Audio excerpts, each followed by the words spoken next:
Olá, pessoal. Meu nome é Jéssica e vou apresentar o meu trabalho para vocês intitulado Histórico de contaminação da Baía de Guanabara através da análise da cinética de bioacumulação do mercúrio em Corvinas micropogônias Fournieri.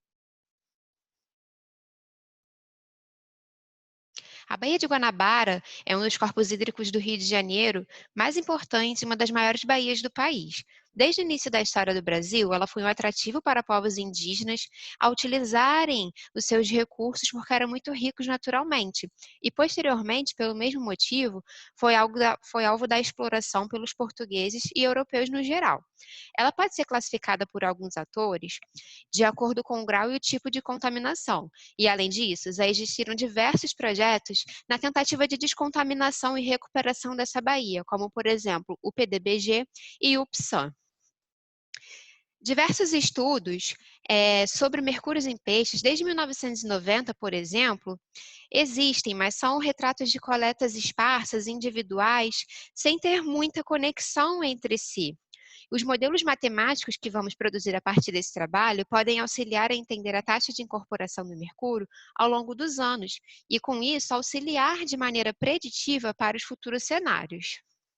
O objetivo geral foi traçar o histórico de contaminação por mercúrio na Baía de Guanabara nos últimos 30 anos, através da análise da cinética de bioacumulação em Corvinas, a partir de dados secundários e de dados primários atuais. As amostras utilizadas no trabalho foram de dados secundários de trabalhos anteriores e de dados primários que foram coletados em 2018 e 2019 pelo Programa Ecológico de Longa Duração, que é o PELD, onde tivemos 2 pontos de coleta, no Canal Central e próximo à Ilha do Fundão.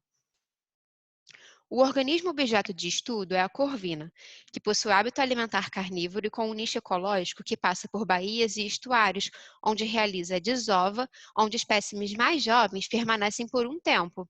E, além disso, ela tem uma importância comercial por ser utilizada na alimentação da população do Rio de Janeiro. Como foi utilizado o músculo dessas corvinas, para extração e determinação do mercúrio, foi utilizado esse tecido muscular dos peixes, onde foi realizada uma digestão química, posteriormente uma digestão térmica e posterior leitura pelo equipamento ICP-MS. A abordagem estatística foi proposta por Vieira et al. 2020 e houve um agrupamento dos dados por período e também por faixa de tamanho, variando de 113 milímetros a 262. Foi realizada análise das concentrações de mercúrio e comparação com critérios de segurança alimentar, correlações entre as concentrações e o tamanho do organismo, projeções das concentrações em tamanhos específicos e estratégicos e também regressões, análise dose-resposta, curvas decrescentes e taxas de incorporação. E todos esses testes foram submetidos a testes de hipótese, como o ANOVA, onde foi possível ver que os grupos de dados eram diferentes entre si e as maiores concentrações de mercúrio foram encontradas nos anos de 2018 e 2019 e as menores no ano de 2012. Apesar dos dados serem divididos por mesma faixa de tamanho, as médias foram diferentes entre si. Como a gente pode ver aqui, de 2018 e 2019, as médias foram bem maiores do que 2012, o que pode inferir na concentração do mercúrio nesses organismos. Em relação às regressões lineares, de acordo com o coeficiente angular, o que possui o maior número foi o ano de 1992, sugerindo talvez uma maior taxa de incorporação desse mercúrio em relação aos outros anos. Já para cada faixa de tamanho, foi calculada a média do comprimento total, a média da concentração de mercúrio, a média da taxa de incorporação. E se observarmos esses gráficos, todos eles normalmente têm uma tendência de aumento e depois decréscimo dessa taxa de incorporação do mercúrio, que pode sugerir que esses organismos estão sujeitos à biodiluição, onde o mercúrio se torna um pouco menos concentrado em relação à massa corporal desses peixes.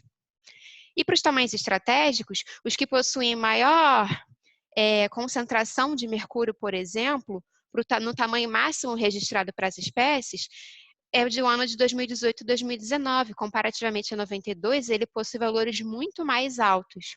Então, isso sugere que 2018 e 2019 possuía, no ambiente, talvez, uma maior biodisponibilidade de mercúrio no meio, e de 92 possui uma incorporação mais rápida do que a atual. Entretanto, são necessários ainda mais coletas e mais estudos para poder concluir melhor esse tempo, esse estudo e essas comparações. Muito obrigada.